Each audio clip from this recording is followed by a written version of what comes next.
नमस्कार दोस्तों। गणेश का भी आईपीओ आ गया भैया। आईपीओ का मेला है। मैंने बोला कि हमारे चैनल पे सारी वीडियो मिल जाएगी, किसमें कितना जीएमपी मिलना है और कौन से में अप्लाई करना है या नहीं करना, वो हम कोशिश करते हैं आपको सिखाने की और बताने के लिए। तो चलिए जल्दी से एक बार आईपीओ की डेट्स के बारे में बात करते हैं। गणेश का कंज्यूमर प्रोडक्ट लिमिटेड का ये आईपीओ है जो ओपन हो रहा है 22 तारीख को, क्लोज होगा 24 को। अलॉटमेंट की बात करें 25 को आ रहा है, रिफंड भी 26 को आ रहा है, डीमैट में शेयर 26 को आ जाएगी और लिस्टिंग की बात करें तो 29 तारीख को। क्योंकि डेट्स के बारे में एक बार इसकी आईपीओ की डिटेल जान लेते हैं और फिर इसके बिजनेस मॉडल पे चलते हैं। 10 की फेस वैल्यू पे आ रहा है, बढ़िया है। और प्राइस बैंड है 306 से लेके 322।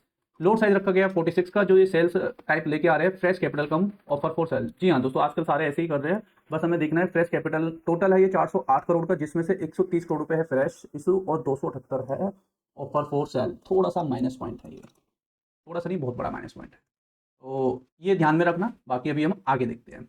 लोड साइज की अगर हम बात करें तो रिटेलर कैटेगरी में आप minimum 1 load, maximum 13, HNI category में 14 से लेकर 68। क्यूआईबी के लिए रिजर्वेशन रखा गया 50%, रिटेलर के लिए रखा गया 35% और एनआई के लिए रखा है 35%। तो जिसमें भी कैटेगरी में आपको अप्लाई करना है तो एक बार ये कैटेगरीज को ध्यान में रख लेना। और प्रोमोटर की होल्डिंग है अभी 75% और आफ्टर जो ये आईपीओ आ रहा है इसके बाद 64 हो जाएगी। तो चलिए ये भी बढ़िया है। अब ये हम देखते हैं गणेश कंज्यूमर प्रोडक्ट कंपनी है क्या, काम क्या करती है, सो दैट कि हम इसके बारे में कुछ समझे। भाई 2000 में ये कंपनी इंकॉर्पोरेटेड हुई है और एफएमसीजी सेक्टर की कंपनी है। अब एफएमसीजी सेक्टर में हमारे पास जो जो बढ़िया कंपनी है वो इसके कॉम्पिटिटर होगी। हेडक्वार्टर इसका कोलकाता में है और ये वेस्ट बंगाल कोलकाता में है। Companies brand of wheat based derivative, यानी कि जो गेहूं से जो चीजें बनती है जैसे मैदा, सूजी, दलिया, ईस्ट इंडिया में इसका सबसे ज्यादा फोकस है। तो ये कंपनी का बेसिकली मेन काम है। चलिए बिजनेस भी अच्छा है। The company offer a range of consumer staples including whole wheat flour, value added flour product, maida, suji, besan, package instant food mixes, spices, ethnic snacks, ethnic flour like singhara and bajri flour. यानी कि ये जितने भी प्रोडक्ट है खाने से रिलेटेड के उसको करती हैं। और कहाँ पे मेन बिजनेस है? ईस्ट इंडिया में।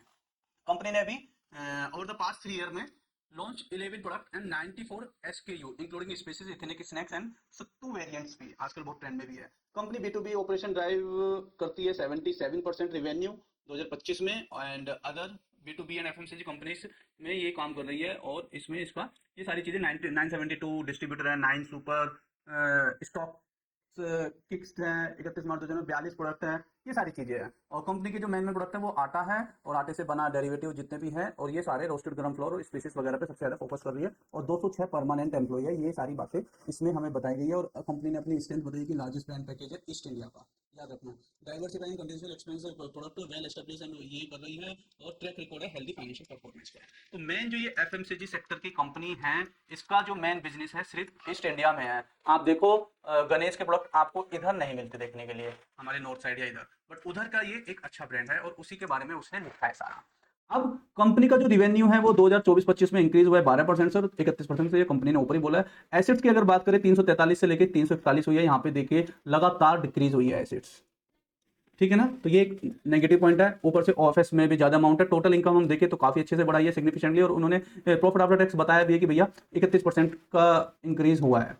और EBITDA भी देखे तो अच्छा है। नेटवर्थ भी देखे काफी बढ़ा दिया है। रिजर्व एंड सरप्लस भी 167 से लेके 190 है और बोरिंग्स भी काफी हद तक कम करी है। तो ये फाइनेंशियल ठीक ठाक है, कोई इसमें इतनी ज्यादा पैनिक वाली बात नहीं है।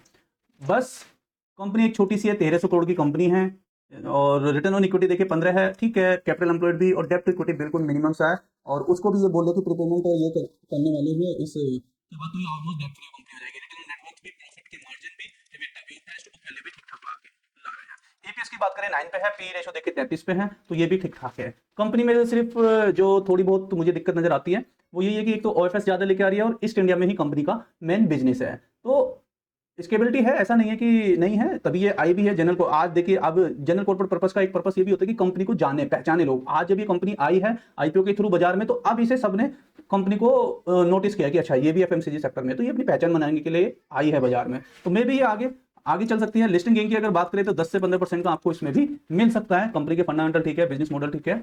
और लॉन्ग टर्म के लिए तो मैं इसमें अभी नहीं जाने वाला क्योंकि मेरे पास इससे अच्छी अच्छी कंपनियां है। तो ये वीडियो कैसा लगा मुझे कमेंट्स में बताइए। और क्या आप इस आईपीओ में अप्लाई कर रहे हैं तो वो भी कमेंट्स करिए। Thank you.